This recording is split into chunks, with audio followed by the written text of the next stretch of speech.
Hi, welcome to the Commercial Gas Engineer channel. Have you got the Danfoss magnetic tool app? Get it, it's good for pumps. It's not perfect, but it can help you test pumps. Let me know if you do have it. In this particular plant room here, there was a filter that needed changing. So I isolated the valves. The valves did let by, so I had to isolate further back. But here was the filter which needed cleaning. Quite a state. Funny how this gets blocked up like this very often. So I cleaned up the plate a bit, washed the filter down, washed the strainer down, filing down the unit and giving it a clean up, filing down where the gasket will make its connection so that we don't get any leaks. Also, there was a dosing pot that needed cleaning, especially the magnet inside. As you can see, there's the magnet. Similar to like a magnet clean on a domestic boiler. So I've got the water out of there. So here's the condition of it. It wasn't too dirty, but it did need a clean nonetheless. This is it after cleaning it. So back to that line strainer.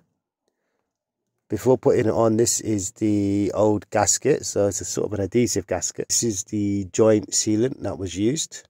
Let me know if you use these from time to time. Meant to overlap about 20 mil pass. I don't think I did on this. It's probably just about 10-15 mil overlapped pass, but still nonetheless it done the trick.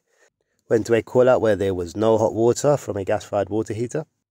Found that the breaker had tripped. Disconnected the pump for a moment whilst on site just to see if it was the pump causing it. It turned out it wasn't the secondary hot water pump. Managed to get it to light for a while to get some heat in the building. So this is the PCB on the gas-fired water heater. It's an A.O. Smith water heater, so the PCB did smell a bit like some burning had taken place. Had a little look on the connections. It didn't look too burnt or too damaged. Carried out some resistance readings on the gas valve on V1 and V2. This is the gas valve. Looks like it's in a bad condition. So the burner was out, reconnected. The leads on the particular units are flame recognition and spark. One of them I recall just coming out quite easily without much tension. And also the particular leads looked like they need to be taped up a bit to make that connection more safer. And then also the lead connected to the PCB or the gas valve, but I recall one of the leads being a bit very flimsy and loose, coming off all too easily, like it was hot, like it was barely on. So once this was done and the unit was put back together, the unit went about 30 to 40 hours without tripping, whereas before it was tripping for some particular reason. But now, after pulling out the burner, having an inspection, putting everything back, the unit is no longer cutting out. On this particular unit, you've got a temporary boiler which just keeps tripping, and till now I cannot get to the bottom of why it is tripping. So I checked the amp pool on each phase. So you got 7.9 on one phase, 7.8 on another phase, and 7.4 on another phase.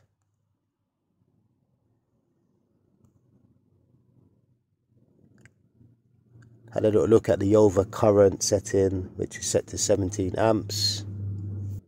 Had a look at the shunt pump behind the boiler to see how much amps it was pulling, and it was pulling about 11.8 when I checked.